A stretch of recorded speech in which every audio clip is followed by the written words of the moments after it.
Hi friends, welcome to my channel. आज मैं इस वीडियो में क्लास 6 साइंस का चैप्टर नंबर 2 जिसका नाम है कंपोनेंट्स ऑफ फूड, इसको मैं एक्सप्लेन करने वाली हूँ। तो इस वीडियो को लास्ट तक जरूर देखें ताकि आपको अच्छे से समझ में आ सके चीजें। तो चलिए हम अपने वीडियो को करते हैं start. In chapter first we made list of the food items that we eat. हमने चैप्टर फर्स्ट में एक लिस्ट बनाया था जो हम खाते हैं, और अपने दोस्तों का भी लिस्ट बनाया था जो हमारे फ्रेंड लोग खाते हैं। तो इससे हमें क्या देखने को मिला था?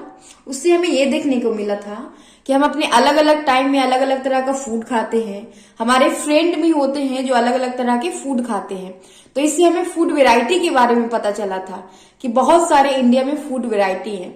इसके अलावा भी हमने ये देखा था कि अलग अलग रीजन में जो लोग हैं, अलग अलग जो स्टेट में लोग रहते हैं, उनका फूड और भी डिफरेंट होता है अलग रीजन से। तो इस तरह हमने देखा था कि बहुत सारे फूड आइटम होते हैं। A meal could consist of chapati, dal and brinjal curry. एक मील में क्या क्या हो सकता है? एक मील में हो सकता है कि उसमें चपाती भी हो, दाल भी हो और ब्रिंजल करी भी हो। उसके बाद अनदर में भी rice, sambar and vegetable preparation of ladies finger. Another में हो सकता है कि राइस हो, राइस के साथ लोग सांबर भी ले रहे हो और भिंडी की सब्जी भी ले रहे हो।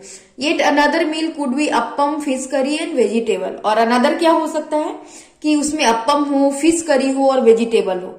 तो इससे हमें देखने को मिल रहा है कि हम जो एक टाइम का मील लेते हैं, मतलब एक टाइम का जो हम भोजन लेते हैं, जो भी चीजें हम खाते हैं, उसमें एक से ज्यादा वैरायटी होती है, एक से ज्यादा चीजें होती है। कम से कम 2-3 चीजें तो होती ही हैं और इतनी सारी चीजें हम खाते हैं। एक्टिविटी फर्स्ट यहाँ पे दिए गए हैं। Our meals usually have at least one item made of some kind of grain. हमारा जो मील है वो एक बार में होता है, एक जो हमारा जो मील होता है उसमें एक चीजें कम से कम ग्रेन की जरूर होती है। अदर होती है वो या तो दाल का होगा या फिर मीट का होगा, और अनदर वेजिटेबल का होता है। तो इस तरह हम देखते हैं कि जो हमारा एक टाइम का मील जो होता है ना, उसमें एक चीजें ग्रेन की बनी हुई होती है, दूसरी चीजें हो सकती है कि वो वेजिटेबल की हो, और उसके अलावा फिर कोई चीजें दाल की भी आइटम जरूर होती है। इट में also include items like curd, butter, milk and pickle. इसके अलावा भी हम अलग से चीजें ऐड कर सकते हैं, ऐड करते हैं, और उसके साथ हम कर्ड लेते हैं, बटर लेते हैं, मिल्क लेते हैं, पिकल्स लेते हैं। तो इन सब चीजों में से भी कोई ना कोई चीज लेते हैं। Some examples of meals from different region are given in table 2.1। यहाँ पे देखिए इस तरह का टेबल बनाया गया है जिसमें बहुत सारे कॉलम हैं, और यहाँ कुछ स्टेट के नाम दिए गए हैं जैसे पंजाब और आंध्र प्रदेश। और यहाँ देखकर ये बताना है कि यहाँ के लोग कौन कौन सी चीजें खाते हैं, और उनमें कौन कौन सी ऐसी चीजें हैं जो कॉर्न की होगी, मतलब ग्रेन की भी जरूर होती है, दाल या मीट की होगी, उसके बाद वेजिटेबल की होगी, फिर अदर चीजें होगी। इस तरह से आप अलग अलग स्टेट के नाम भी ऐड कर सकते हो। जैसे पंजाब में लोग क्या खाते हैं? मक्के की रोटी खाते हैं, जो किस चीज का होता है? वो ग्रेन की बनी होती है। उसके बाद जो राजमा खाते हैं वो दाल होता है। सरसों साग वेजिटेबल होता है, और अदर में कर्ड या घी ले लेते हैं। आंध्र प्रदेश के लोग राइस लेते हैं ग्रेन के रूप में, और तुअर दाल लेते हैं जो दाल होता है। कुंदरू लेते हैं जो वेजिटेबल होता है, और उसके अलावा भी लोग लेते हैं बटर मिल्क, घी, पिकल्स, ये सारी चीजें लेते हैं। Sometimes we may not really have all this variety in our meals. हम कभी कभी क्या होते हैं कि इतनी सारी वैरायटी हम नहीं ले पाते हैं। इसके कुछ रीजन होते हैं। इफ वी आर ट्रेवलिंग, अगर हम ट्रेवल कर रहे हो, we may eat whatever is available on the way. और जो भी चीजें वहां पे हमें मिल जाती है वही चीजें खा के हमें रहना पड़ता है। It may not be possible for some of us to eat such a variety of item most of the time. और ये हर किसी के लिए पॉसिबल भी नहीं है कि हर टाइम इतनी सारी वेराइटी वाली चीजें ले सके। There must be some reason though why meals usually consist of such a distribution. अब इसका कोई ना कोई रीजन तो जरूर होगा कि हमारा जो मील है वो इतने सारे डिस्ट्रीब्यूशन क्यों है।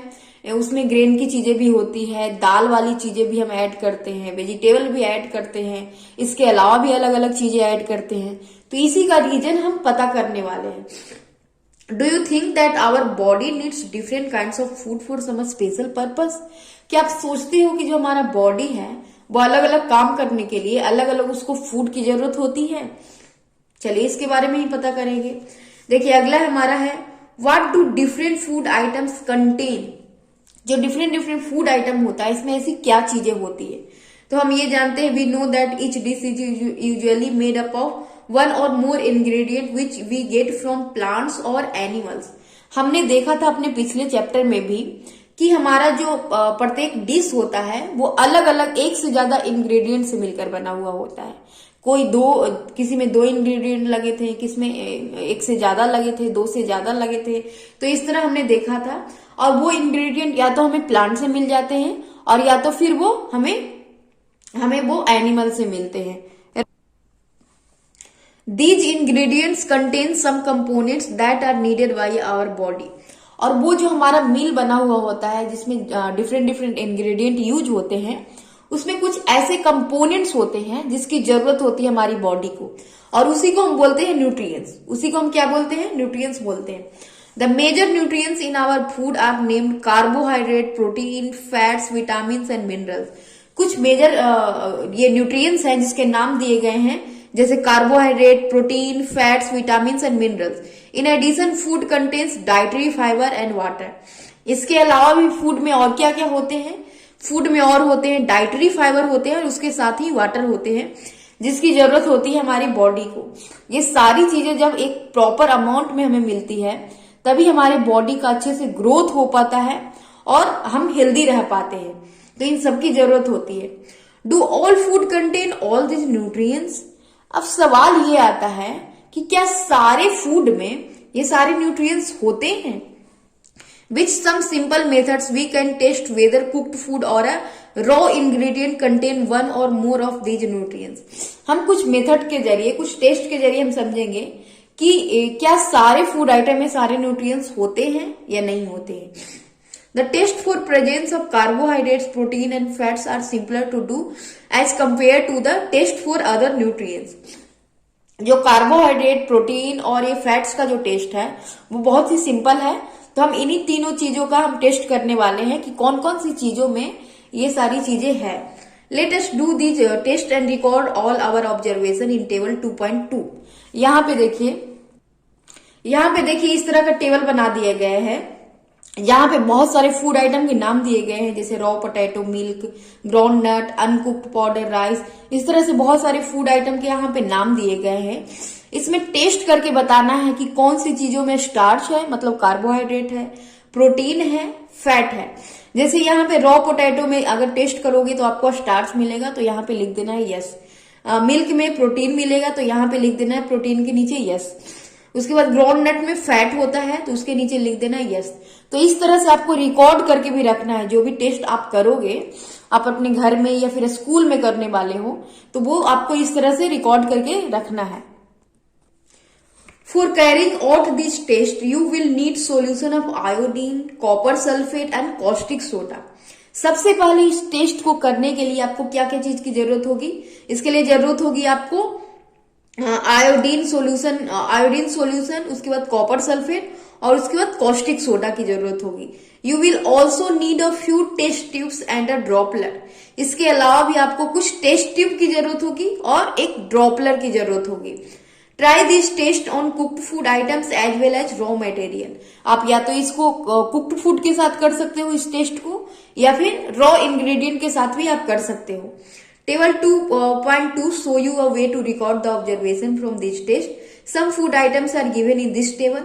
You can conduct the test either with these or any other available food items.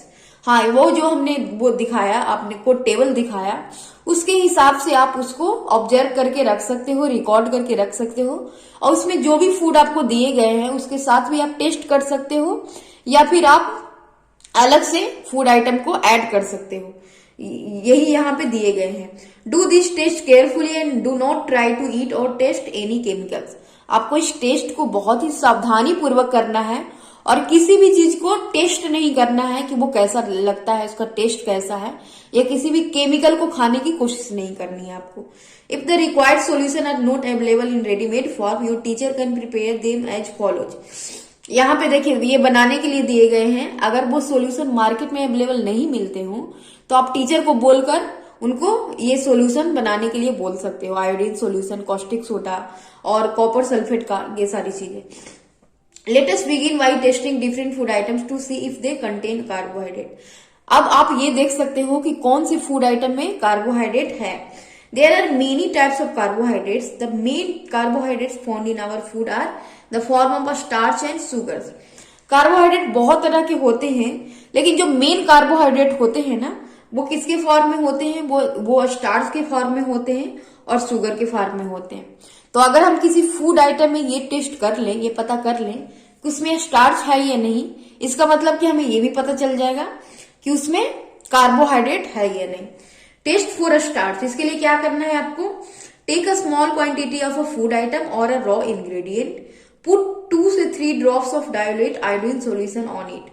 सबसे पहले आपको एक स्मॉल क्वांटिटी लेनी है, जिसमें फूड आइटम को आप टेस्ट करने वाले हो, उसकी एक स्मॉल क्वांटिटी लेकर उसमें 2 से 3 बूंदे डालनी है आपको आयोडीन का सॉल्यूशन। उसके बाद आपको देखना है, ऑब्जर्व करना है कि उसमें कोई चेंजेस आ रहे हैं या नहीं। अगर उसका कलर ब्लू ब्लैक में चेंज हो जाता है, अगर वो ब्लू ब्लैक में चेंज हो जाता है, तो इसका मतलब है कि उसमें क्या है? कार्बोहाइड्रेट्स है। A blue black color indicates that it contains starch। अगर उसका कलर चेंज होकर ब्लू ब्लैक में चेंज हो जाता है, तो इसका मतलब है कि उसमें स्टार्च है। और इस तरह आप अलग अलग फूड आइटम के साथ रिपीट कर सकते हो। अगर कोई फूड आइटम का कलर चेंज नहीं होता या फिर चेंज भी होता है तो वो ब्लू ब्लैक नहीं होता है, तो इसका मतलब है कि उसमें स्टार्च नहीं है। और अगर चेंज हो गया है तो इसका मतलब स्टार्च है। तो इस तरह आप रिपीट कर सकते हो अलग अलग फूड आइटम के साथ, और ये पता कर सकते हो कि कौन सी फूड आइटम में आपका क्या है? स्टार्च है, मतलब कि कार्बोहाइड्रेट्स है। अब टेस्ट फॉर प्रोटीन के लिए क्या करना है? Take a small quantity of a food item for testing. सबसे पहले एक स्मॉल क्वांटिटी लेनी है, और अगर फूड आइटम वो सॉलिड में है तो सबसे पहले उसको पेस्ट बनाने की जरूरत है, या फिर उसको पाउडर बनाइए सबसे पहले। Grind or mash a small quantity of the food item. उसको ग्राइंड करके या फिर मैश करके सबसे पहले उसको डालना है, क्लीन टेस्ट ट्यूब में डालना है। उसके बाद आपको ऐड करने हैं 10 ड्रॉप्स ऑफ वाटर, और उसको अच्छे से मिला लेना है, शेक द टेस्ट ट्यूब। उसके बाद अच्छे से उसको मिला लेना है। उसके बाद है now using a dropper add 2 drops of solution of copper sulphate. Dropper की मदद से क्या करनी है आपको? कॉपर सल्फेट डालनी है 2 ड्रॉप्स, और उसके बाद उसमें मिलाओगे आप 10 drops caustic soda. Caustic soda का सॉल्यूशन मिलाओगे। उसके बाद क्या करना है? Shake well and let the test tube stand for a few minute. उसको अच्छे से मिलाकर उसको थोड़ी देर के लिए आपको छोड़ देना है। उसके बाद देखना है, what do you see? Did the contents of the test tube turn violet? अगर उसमें जो भी चीजें हैं टेस्ट ट्यूब में आपकी, वो वायलेट कलर में चेंज हो गई है, तो इसका मतलब है violet colour indicates presence of proteins in the food item. इसका मतलब है कि आप जो वो फूड जो आप टेस्ट कर रहे थे उसमें आपका प्रोटीन है। और इस तरह से आप रिपीट कर सकते हो हर फूड के साथ। और अगर उसमें कोई कलर चेंज नहीं हुआ है या फिर कोई दूसरे कलर में चेंज हो गया है, तो इसका मतलब है कि उसमें प्रोटीन नहीं। तो इस तरह आप पता कर सकते हो बहुत ही आसानी से कि कौन से फूड आइटम में प्रोटीन है। अगला है टेस्ट फॉर फैट्स। इसके लिए क्या करना है? Take a small quantity of a food item, wrap it in a piece of paper and crush it. सबसे पहले एक स्मॉल क्वांटिटी लेना है आपको किसी भी फूड आइटम का, और उसके पेपर में रख के उसको क्या करना है? रैप करने के बाद उसको क्रश कर देना है। और उसको इतना सावधानी पूर्वक करना है कि वो पेपर फटे ना, क्योंकि पेपर फट भी जाता है ना, पेपर तो वीक होते हैं, उसमें अगर ज्यादा फोर्स लगाओगे तो वो फट सकते हैं। तो उसको बहुत ही सावधानी पूर्वक करना है। उसके बाद क्या करना है? Now strengthen the paper and observe it carefully, does it have an oily patch.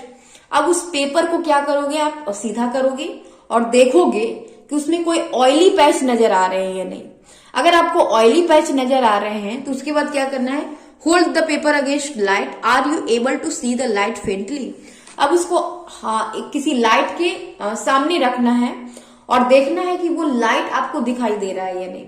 अगर आपको लाइट थोड़ा थोड़ा भी दिखाई दे रहा है तो इसका मतलब है कि वो फूड आपने टेस्ट किया है उसमें क्या है? फैट है। क्योंकि जब किसी पेपर में ऑयल लगा हुआ होता है ना, तो वो ट्रांसल्यूसेंट बन जाता है, मतलब उससे चीजें थोड़ी थोड़ी दिखाई देती है। तो लाइट तो उससे पास करेगा ही थोड़ा बहुत। तो अगर आपको लाइट थोड़ी बहुत दिखाई दे रही है तो इसका मतलब कि उसमें फैट्स था। And oily patch on paper so that the food atom contain fats. Oily patch ये दिखाता है कि उसमें फैट है। द फूड आइटम्स में sometimes contain a little water, therefore after you have rubbed an item on paper let the paper dry for a while. किसी किसी food item में क्या होता है कि पहले से ही वाटर होता है, तो अगर उस फूड आइटम को जब आप रब करोगे तो उसको सबसे पहले ड्राई होने के लिए थोड़ी देर के लिए छोड़ देना है। ड्राई होने के बाद अगर उसमें वाटर होगा पहले से तो क्या हो जाएगा, वो सूख जाएगा। उसके बाद आपको ऑयली पैच नजर आ रहे हैं तो इसके मतलब है कि उसमें फैट है, और अगर नजर नहीं आते हैं तो इसका मतलब कि उसमें कोई फैट नहीं है। What do this test show. अब क्वेश्चन ये आता है कि सारे जो टेस्ट आप करोगे तो ये क्या दिखा रहा है। Are fats proteins and starch present in all the food items that you tested. कि सारी चीजें जो है फैट, प्रोटीन और स्टार्च ये आपके सारे फूड आइटम में प्रेजेंट थे, तो आंसर होगा कि नहीं। सारे फूड आइटम में ये सारी चीजें प्रेजेंट नहीं हो सकती, कुछ फूड में होगा कुछ फूड में नहीं होगा। Does a food items contains more than one nutrients. क्या एक फूड आइटम में एक से ज्यादा न्यूट्रिएंट्स हैं? तो हाँ, ऐसा हो सकता है, क्योंकि एक फूड आइटम में एक से ज्यादा न्यूट्रिएंट्स हो सकते हैं। Do you find any food item that does not contain any of this nutrients. क्या कोई ऐसा फूड आइटम भी देखा आपने जिसमें इनमें से जिसने का भी आपने टेस्ट किया उनमें से कोई भी न्यूट्रिएंट्स आपको नहीं मिले?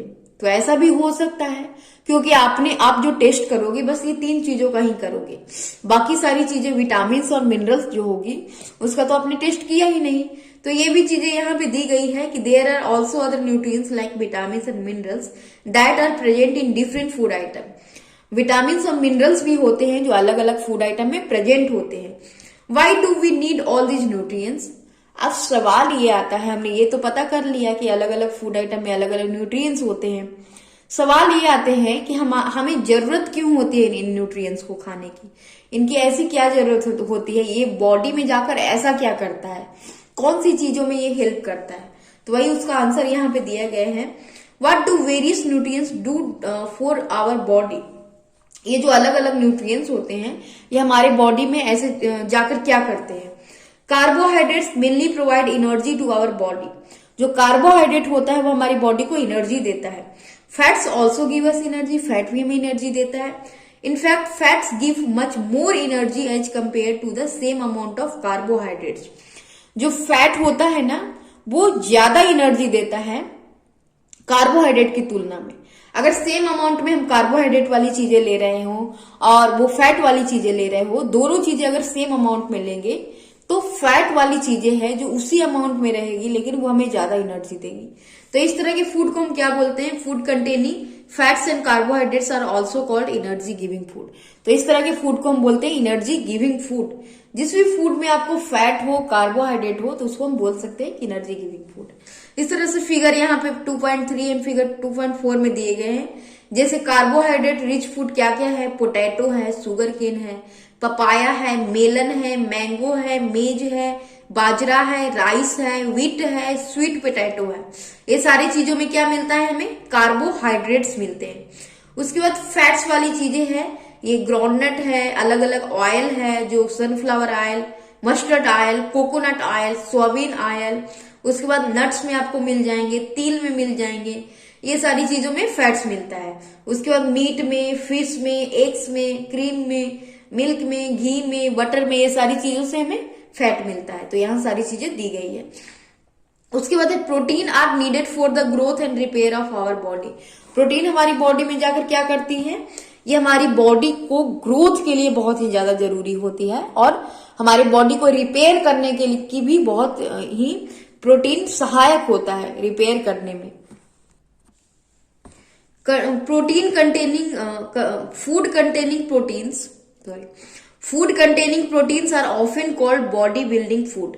और जिस भी फूड में प्रोटीन मिलता है उसको हम क्या बोलते हैं, बॉडी बिल्डिंग फूड। यहाँ पे फिगर 2.5 में दिए गए हैं, जैसे कि जितनी भी दालें होती है ना उससे हमें प्रोटीन मिलता है। उसके अलावा मिल्क से मिल जाता है, एग्स से मिल जाता है, पनीर में होते हैं, फिश में, मीट में, ये सारी चीजों से हमें प्रोटीन मिल जाती है। तो इसको हम बोलते हैं body building food. Vitamin helps in protecting our body against diseases. Vitamin किस चीज में मदद करती है, ये हमें डिजीजेस से लड़ने में मदद करती है। Vitamin also help in keeping our eyes, bones, teeth and gums healthy. Vitamin के कारण हमारे आईज जो होते हैं, बोन्स, टीथ और गम्स सारे हेल्दी रहते हैं। Vitamin are of different kinds known by different names. Vitamin अलग अलग तरह के होते हैं जो अलग अलग नामों से जाने जाते हैं। Some of these are vitamin A, vitamin C, vitamin D, vitamin E and K. कुछ अलग अलग विटामिन का नाम है, जैसे कि विटामिन ए, सी, डी, ई और के, ये सारे विटामिन का नाम है। उसके बाद कुछ होते हैं, there is also a group of vitamin called vitamin B complex. इसके अलावा भी एक ग्रुप है विटामिन का जिसको हम बोलते हैं vitamin B complex. Our body needs all types of vitamin in small quantities. हमें सभी विटामिन की जरूरत होती है स्मॉल क्वांटिटीज में, एक स्मॉल क्वांटिटीज में इसकी जरूरत होती है। जैसे vitamin A keeps our skin and eyes healthy. Vitamin A क्या करता है, हमारे आईज को और स्किन को हेल्दी रखने में मदद करता है। Vitamin C helps body to fight against many diseases. Vitamin C रोगों से लड़ने में मदद करता है, डिजीजेज से लड़ने में मदद करता है। Vitamin D helps our body to use calcium for bones and teeth. Vitamin D क्या करता है, कैल्शियम की मदद से, कैल्शियम का यूज करके क्या करता है, हमारे बोन्स को और टीथ को स्ट्रॉन्ग रखता है vitamin D. Food that are rich in different vitamin are shown in figure 2.6 to 2.9।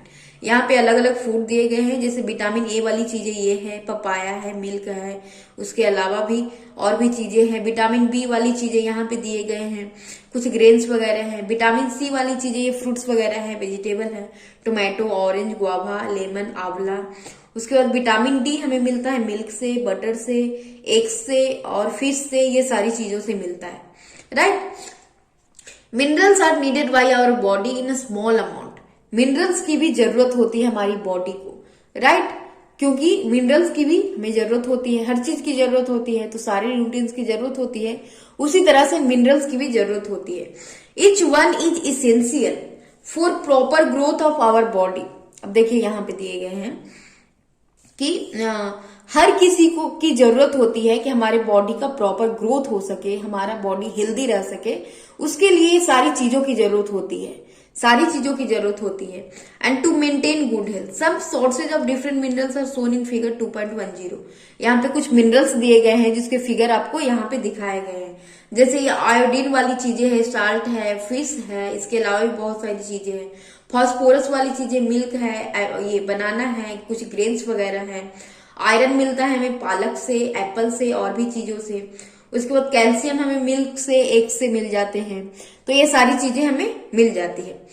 Most food items usually have more than one nutrients. अब बहुत सारे फूड में एक से ज्यादा न्यूट्रिएंट्स होते हैं। You may have noticed this while recording your observation in table 2.1। जब आप वो टेस्ट करोगे तो भी आपको पता चलेगा कि कुछ कुछ फूड में एक से ज्यादा न्यूट्रिएंट्स आपको मिल रहे हैं। However, in a given raw material, one particular nutrient may be present in much larger quantity than in others.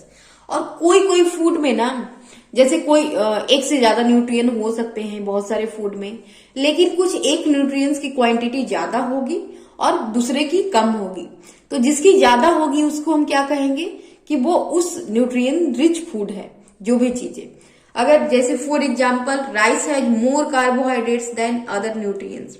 Rice में ज्यादा कार्बोहाइड्रेट होते हैं किसी अदर न्यूट्रिएंट्स के कंपैरिजन में, तो इसका मतलब क्या है, राइस को क्या बोलते हैं, कार्बोहाइड्रेट रिच फूड को बोलते हैं, carbohydrate rich source of food, right. इसके अलावा beside these nutrients our body needs dietary fibres and water. इन सब न्यूट्रिएंट्स के अलावा भी हमारे बॉडी में डाइटरी फाइबर की भी जरूरत होती है और वाटर की भी जरूरत होती है। Dietary fibres are also known as roughage, जिसको हम रफेज भी बोलते हैं। Roughage is mainly provided by plant products in our food. जो भी प्लांट वाली चीजें जितनी भी होती है उससे हमें रफेज मिलता है। Whole grains and pulses, potatoes, fresh fruits and vegetable are main source of roughage. जितने भी होल ग्रेन्स है ना, पल्सेज है, पोटैटोज है, फ्रेश फ्रूट्स है, वेजिटेबल है, ये सारे रफेज के सोर्स होते हैं, मेन सोर्स होते हैं। Roughage does not provide any nutrient to our body but is an essential component of our food and adds to its bulk. Roughage हमें हमारे बॉडी को कोई न्यूट्रिएंट्स नहीं देता है, लेकिन फिर भी ये हमारे बॉडी के लिए बहुत ज्यादा जरूरी होता है। क्यों? This helps our body get rid of undigested food. तो जो भी हम फूड खाते हैं, अगर उनमें से कोई फूड अनडाइजेस्टेड मतलब डाइजेस्ट नहीं हुआ है तो उसको निकालना भी बहुत जरूरी है। तो रफेज जब हम लेते हैं तो वो आसानी से वो सारी चीजें निकल जाती है। तो इसीलिए रफेज हमारी बॉडी के लिए बहुत ही ज्यादा जरूरी है, right. Water helps our body to observe nutrients from food. और वाटर क्या करता है हमारी बॉडी में, जितने भी न्यूट्रिएंट्स हम लेते हैं, जिस भी अलग अलग फूड के अलग अलग फूड जब हम लेते हैं तो उससे हमें न्यूट्रिएंट्स मिलता है अलग अलग। तो उसको ऑब्जर्व करने में कौन सा मदद करता है, हमें हमारा वाटर मदद करता है। वाटर की हेल्प से हमारे सारे न्यूट्रिएंट्स अच्छे से हमारे बॉडी में ऑब्जर्व हो पाते हैं। इसके अलावा it also helps in throwing out some wastage from body as urine and sweat. इसके अलावा कुछ वेस्टेज को बाहर निकालने में भी हमारे बॉडी को मदद करता है। क्या, जैसे यूरिन के फॉर्म में या स्वेट के फॉर्म में वो निकलता है तो वाटर की मदद से ही निकलता है। तो ये सारी चीजें होती है। उसके बाद normally we get most of the water that our body needs from the liquid we drink. हम वाटर सबसे ज्यादा कहाँ से मिलता है, जो भी लिक्विड के रूप में हम वो चीजें लेते हैं उससे हमें वाटर मिल जाता है। जैसे मिल्क से मिल जाएगा, उसके बाद टी से मिल जाएगा, मिल्क से मिल जाएगा, जितनी भी लिक्विड वाली चीजें हम लेते हैं उससे हमें वाटर मिल जाता है। इसके अलावा भी हमें वाटर मिलता है। In addition we add water to most cooked food. Let's see if there is any other source which provide water. जब हम फूड को प्रिपेयर करते हैं तो उसमें भी वाटर ऐड करते हैं, तो इससे भी हमें क्या मिल जाता है, इससे भी हमें वाटर मिल जाता है हमारी बॉडी को। जब हम कुक्ड फूड खाते हैं तो वो वाटर भी हमारे अंदर जाता है, तो इस तरह से हमें वाटर मिल जाता है। यहाँ एक्टिविटी 3 दिया गया है। टेक अ टोमेटो और a fruit like lemon, cut it into a small pieces, do your hands get wet while doing so. आपको या तो टोमेटो लेना है या फिर लेमन लेना है, उसको कट करना है। कट करने के बाद आप देखोगे अपने हाथ को, जब ऑब्जर्व करोगे तो देखोगे कि आपका हाथ भीगा हुआ है। तो वो वाटर आया कहाँ से है, आखिर वो आया कहाँ से है? इसका मतलब है कि जो आपने फ्रूट या फिर वेजिटेबल आपने कट किया है उसी में वाटर प्रेजेंट होते हैं। तो इस तरह से बहुत सारे फ्रूट और वेजिटेबल में भी वाटर पहले से प्रेजेंट होते हैं, और जब हम उसको लेते हैं, जब हम उसको खाते हैं तो इस तरह से हमें वाटर हमारी बॉडी को मिल जाते हैं। Carefully observe whenever vegetable and fruits are being cut, peeled, grated और मैश्ड एट योर होम्स। अब आप बहुत ही ध्यान पूर्वक देखें कि जब भी कोई वेजिटेबल आप कट कर रहे हो या फिर उसका छिलका उतार रहे हो या फिर उसको ग्रेट कर रहे हो, मैश कर रहे हो, तो आप ध्यान से देखना कि आपके हाथों में पानी लग जाएगा या फिर आपका हाथ भीगा भीगा हुआ ऐसा दिखेगा। Do you find any fresh vegetable और fruits that do not contain some amount of water? क्या कोई ऐसा फ्रूट क्या है, फ्रेश वेजिटेबल या फ्रूट है जो आपको, जिसको आपने कट किया है और आपको लगता है कि उसमें कोई भी वाटर नहीं है? तो ऐसा तो हो ही नहीं सकता है। Most of the food item में क्या होते हैं, फ्रूट्स या वेजिटेबल में, फ्रेश में तो ज्यादा करके कि उसमें वाटर होता ही होता है। तो इसीलिए बोला जाता है कि फ्रेश वेजिटेबल, फ्रेश फ्रूट्स हम जब खाते हैं तो उसके साथ हमें वाटर भी मिलता है। तो इस तरह हमारे बॉडी को वाटर मिल जाता है, राइट। उसके बाद है बैलेंस्ड डाइट। अब ये क्या होता है इसको समझेंगे। The food we normally eat in a day is our diet. जो भी फूड हम एक दिन में खाते हैं ना, उसी को हम बोलते हैं diet. For growth and maintenance of good health our diet should have all the nutrients that our body needs. अब हमारे बॉडी के ग्रोथ के लिए, मेंटेनेंस के लिए, गुड हेल्थ के लिए हमें ऐसे न्यूट्रिएंट्स लेने की जरूरत है, हमें ऐसे डाइट फॉलो करने की जरूरत है जिसमें सारे न्यूट्रिएंट्स हो, वो भी राइट क्वांटिटीज में हो। Not too much of one और not too little of the other. ना तो कोई चीज ज्यादा और ना ही कोई एक चीज कम, मतलब एक राइट क्वांटिटी होनी चाहिए सारे न्यूट्रिएंट्स की। The diet should also contain a good amount of roughage and water. Diet में ये भी सुनिश्चित किया जाना चाहिए कि उसमें एक मतलब कि जितनी जरूरत है उसमें रफेज भी होनी चाहिए, वाटर भी होनी चाहिए, तभी उसको हम बोलेंगे एक बैलेंस्ड डाइट। और इस तरह के डाइट को क्या हम बोलते हैं, बैलेंस्ड डाइट। जिस डाइट में सारे न्यूट्रिएंट्स हो, वो भी राइट क्वांटिटीज में हो, रफेज भी हो, वाटर भी हो, तो इस तरह के डाइट को हम बोलते हैं balanced diet. Do you think that people of all ages need the same type of diet? अब क्वेश्चन ये आता है कि जितने भी लोग हैं, क्या सेम अमाउंट में, उनको सेम अमाउंट में चाहिए बैलेंस डाइट? सारे न्यूट्रिएंट्स सेम अमाउंट में ही सबको चाहिए? तो ऐसा तो नहीं हो सकता है। बच्चे जो होते हैं उनको कम न्यूट्रिएंट्स की जरूरत होती है, बड़े जो होते हैं उनको ज्यादा न्यूट्रिएंट्स की जरूरत होती है। उसके बाद दूसरा क्वेश्चन है, do you also think that what we need for a balanced diet would depend on the amount of physical work that we do? अब इस पे भी डिपेंड करता होगा कि जो फिजिकल वर्क हम करते हैं, अलग अलग लोग अलग अलग फिजिकल वर्क करते हैं, कोई ज्यादा काम करता है, कोई कम करता है। तो जो ज्यादा फिजिकल वर्क करेगा इसका मतलब कि उसे ज्यादा एनर्जी की जरूरत होगी, और ज्यादा एनर्जी की जरूरत होगी यानी ज्यादा न्यूट्रिएंट्स भी उनको लेना पड़ेगा। तो इस तरह इस पे भी डिपेंड करता है कि कोई कितना काम कर रहा है, कितना फिजिकल वर्क कर रहा है, उसके हिसाब से उनको न्यूट्रिएंट्स की जरूरत होगी।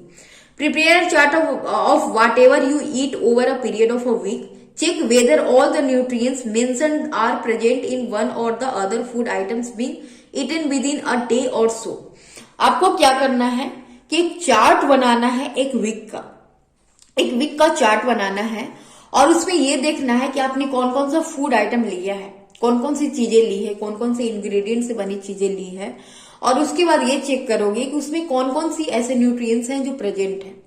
तो इससे आपको पता चल जाएगा कि कौन से न्यूट्रिएंट्स आपने एक वीक में लिया है और कौन से न्यूट्रिएंट्स ऐसे हैं जिसको आपने मिस भी किया है। तो इससे आपको पता चलेगा कि कौन कौन सी चीजें आप अच्छे से ले रहे हो, कौन कौन सी चीजें नहीं ले रहे हो। तो इस तरह ये बहुत ही अच्छा तरीका है पता करने का। उसके बाद है pulses, groundnut, soybean, sprouted seeds, Bengal gram, fermented foods, South Indian foods such as idlis, a combination of flours, missi roti, thepla made from cereals, pulses, banana, spinach, sattu, jaggery, available vegetable and other such food item provide main nutrients. इन सब चीजों में क्या होते हैं, बहुत सारे nutrients होते हैं। Therefore, one can eat a balanced diet without expensive food material. और कोई भी बैलेंस डाइट को ले सकता है बिना किसी एक्सपेंसिव फूड को खर्च किए, एक्सपेंसिव फूड खाए कोई भी एक बैलेंस डाइट ले सकता है, क्योंकि इन सब चीजों से भी हमें सारी चीजें मिल जाती है, सारी चीजें वो मिलती है। Eating the right kind of food is not enough. अब हमने देखा कि हमें सारी चीजें एक बैलेंस में लेने की जरूरत है, सारे न्यूट्रिएंट्स की जरूरत है। क्यों न्यूट्रिएंट्स की जरूरत है? तो कोई ग्रोथ के लिए जरूरी है, कोई हमें डिजीजेस से बचाता है। तो इस तरह से अलग अलग चीजें हमारी बॉडी की जरूरत होती है। लेकिन अब सवाल ये आता है कि यही तक वो इनफ नहीं है, इसके अलावा भी कुछ चीजों का ध्यान देने की जरूरत है, जैसे कि it should also be cooked properly so that its nutrients are not lost. इसको अच्छे से पकाया जाना चाहिए ताकि इसके न्यूट्रिएंट्स हैं जो लॉस्ट ना हो। इसके अलावा are you aware that some nutrients get lost in the process of cooking and preparation? जब हम ज्यादा पका देते हैं, एक्सेस ऑफ कुकिंग कर देते हैं किसी फ्रूट का, वेजिटेबल का, फ्रूट को तो ज्यादा पकाते नहीं है लेकिन वेजिटेबल का या फिर ग्रेन्स का, खास करके वेजिटेबल, जब हम उसको ज्यादा पकाते हैं ना तो उसमें जितने भी न्यूट्रिएंट्स होते हैं वो खत्म हो जाते हैं। तो इसका ध्यान रखने की जरूरत है। If the vegetable and fruits are washed after cutting और peeling them, it may result in the loss of some vitamin. अगर हम किसी फ्रूट्स को, वेजिटेबल को क्या करते हैं कि उसको कट करने के बाद या फिर पील करने के बाद उसको हम वॉश करेंगे तो क्या हो जाएगा, उसके जितने भी न्यूट्रिएंट्स होंगे ना वो खत्म हो जाएंगे। तो इसका भी ध्यान रखना है कि किसी भी फ्रूट को या फिर वेजिटेबल को उसको कट करने के पहले ही धो ले ताकि उसके न्यूट्रिएंट्स खत्म ना हो। उसके बाद है the skin of many vegetable and fruits contain vitamin and minerals. Skin में भी होते हैं विटामिन और मिनरल्स बहुत सारे फ्रूट और वेजिटेबल में, तो इसका भी ध्यान रखना है कि उस स्किन को फेंके ना या फिर उसको वेस्ट ना करें। Similarly repeated washing of rice and pulses may remove some vitamin and minerals present in them. उसी तरह से जब हम बार बार राइस को धोएंगे, पल्सेस को धोएंगे, ज्यादा धो देंगे तो क्या हो जाएगा कि उसके जितने भी विटामिन और मिनरल्स होंगे वो भी पानी के साथ खत्म हो जाएंगे। तो ये भी आपको ध्यान रखने की जरूरत होगी। We all know that cooking improves the taste of food and makes it easier to digest. At the same time cooking also result in the loss of certain nutrients. अब देखिए यहाँ पे बताया जा रहा है कि कुकिंग से क्या होता है, हमारे खाने का टेस्ट बढ़ जाता है। उसमें अलग अलग स्पाइसेज यूज करते हैं और भी बहुत सारी चीजें, जब इंग्रेडिएंट अलग अलग यूज करते हैं तो उसका टेस्ट बढ़ जाता है। और इसके अलावा वो डाइजेस्ट होने में भी आसानी होती है कुकिंग फूड। लेकिन उसके अलावा भी हमें ध्यान देने की जरूरत है कि वो ज्यादा ना पके, क्योंकि ज्यादा पकने से क्या हो जाएगा, उसके न्यूट्रिएंट्स खत्म हो जाएंगे। Many useful proteins and considerable amounts of minerals are lost if excess water is used during cooking and is then thrown away। अब देखिए यहाँ पे क्या बताया जा रहा है कि बहुत सारे प्रोटीन और मिनरल्स जो होते हैं वो खत्म हो जाते हैं जब हम किसी फूड में ज्यादा वाटर यूज करते हैं कुकिंग करते समय, और फिर अगर ज्यादा हो जाए तो क्या हो जाता है, उसको निकाल के फेंक देते हैं। तो इस तरह से हमें क्या होता है कि इस तरह से बहुत सारे मिनरल्स और विटामिन जो होते हैं वो खत्म हो जाते हैं। तो इसका भी आपको ध्यान देने की जरूरत है। उसके बाद है vitamin C gets easily destroyed by heat during cooking, would it not be sensible to include some fruits and raw vegetable in our diet. देखिए क्या बताया जा रहा है कि विटामिन सी वाली चीजें जो है वो जब हम उसको कुक करते हैं या फिर हीट करते हैं तो वो खत्म हो जाता है, डिस्ट्रॉयड हो जाता है। तो इसलिए ये ध्यान रखने वाली बात है कि जितनी भी विटामिन सी वाली चीजें हैं उसको पकाया ना जा सके, उसको ऐसे ही रॉ इंग्रेडिएंट के रूप में ही उसको यूज किया जा सके। Boojho thought that fats would be the best food to eat all the time.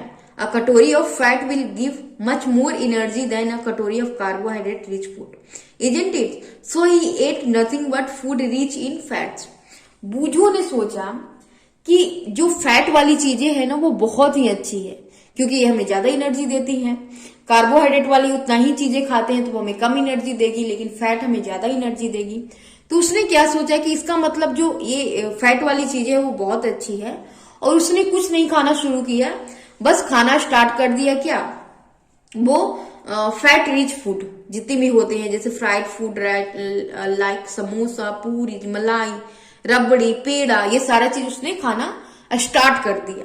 जब उसने खाना स्टार्ट कर दिया तो क्या आप सोचते हो कि वो सही कर रहा था? यहाँ पे क्वेश्चन है, do you think he was right? No, of course not. हमें पहले भी बता दिया गया है कि किसी भी न्यूट्रिएंट्स को एक राइट क्वांटिटी में लेना है, ना तो किसी को ज्यादा लेना है ना ही किसी को कम लेना है। तो जब हम राइट क्वांटिटी में लेंगे तभी वो हमें हमारी बॉडी के लिए अच्छा होगा। तो इसने फैट को ज्यादा लेना शुरू कर दिया। इसका मतलब ये क्या है, it can be very harmful for us to eat too much of fat rich food and we may end up suffering from a condition called obesity. जब हम ज्यादा फैट लेना शुरू कर देंगे ना तो ये हमारी बॉडी के लिए हार्मफुल तो है, इसके कारण जो हमें क्या हो जाता है, ओबेसिटी हो जाता है। मतलब जो इंसान मोटापा का शिकार हो जाता है, इसका मतलब कि उसकी बॉडी में बहुत सारे फैट इकट्ठे हो गए हैं। तो जब हम फैट वाली चीजें ज्यादा खाएंगे तो इसके कारण फैट हमारी बॉडी में इकट्ठे हो जाते हैं, वो क्या होते हैं, डाइजेस्ट नहीं हो पाते हैं ज्यादा, वो निकल नहीं पाते हैं, ऑब्जर्व नहीं हो पाते हैं, वो एक जगह पे जम जाते हैं। तो इसके कारण क्या होते हैं कि हम मोटापा का शिकार हो जाते हैं। तो इस तरह से किसी भी न्यूट्रिएंट्स को आपको ज्यादा नहीं लेना है, उसकी जितनी जरूरत हो उतना ही लेना है, राइट। उसके बाद हमारा है डेफिशिएंसी डिजीज। ये क्या है, A person may be getting enough food to eat, but sometimes the food may not contain a particular nutrients. एक पर्सन जो उसको इनफ फूड मिल सकता है, उसको लग सकता है कि हम ये जितनी फूड जरूरत है उतनी खा रहे हैं, एक सफिशिएंट फूड वो उनको मिल रहा है, लेकिन अगर किसी फूड में कोई न्यूट्रिएंट्स की कमी है तो वो उसकी डिफिशियंसी हो सकती है उसमें। अगर कोई पर्सन लंबे समय से कोई एक न्यूट्रिएंट्स नहीं ले रहा हो तो उसकी डेफिशिएंसी हो जाती है, और इस तरह से डेफिशिएंसी डिजीज भी हो जाता है अगर उसको लंबे समय से किसी भी चीज की कमी हो। देखिए, if a person does not get enough proteins in his और her food for a long time, his or she is likely to have a stunned growth, swelling of face, discoloration of hair, skin disease and diarrhea। अगर कोई person लंबे समय से protein वाली चीजें नहीं ले रहा हो तो वो क्या हो सकता है, उसमें उसका ग्रोथ रुक सकता है, स्वेलिंग फेस हो सकता है, कलर का डिस्कलरेशन हो सकता है, उसके बाद स्किन डिजीज हो सकते हैं, डायरिया हो सकते हैं। तो ये प्रोटीन के डेफिशिएंसी के कारण ये सारी चीजें हो सकती है। If the diet is deficient in both carbohydrates and protein for a long period of time, the growth may stop completely. Such a person becomes very lean and thin and so weak that he or she may not even be able to move. अगर कोई person लंबे समय से ना तो carbohydrate वाली चीजें ले रहा है ना ही प्रोटीन वाली चीजें ले रहा है, तो इसका मतलब ये हो जाएगा कि दोनों चीज की डिफिशियंसी हो जाएगी उसकी बॉडी में। तो ऐसा पर्सन क्या हो जाता है, बहुत ही थिन हो जाता है और वो क्या होता है, इतना वीक हो जाता है कि वो मूव करने की भी लायक नहीं होता। तो इस तरह से है। Deficiency of different vitamin and minerals may also result in certain disease और डिसऑर्डर। और अलग अलग विटामिन और मिनरल्स की भी डिफिशियंसी होती है, जिसके कारण अलग अलग डिजीज हो सकते हैं।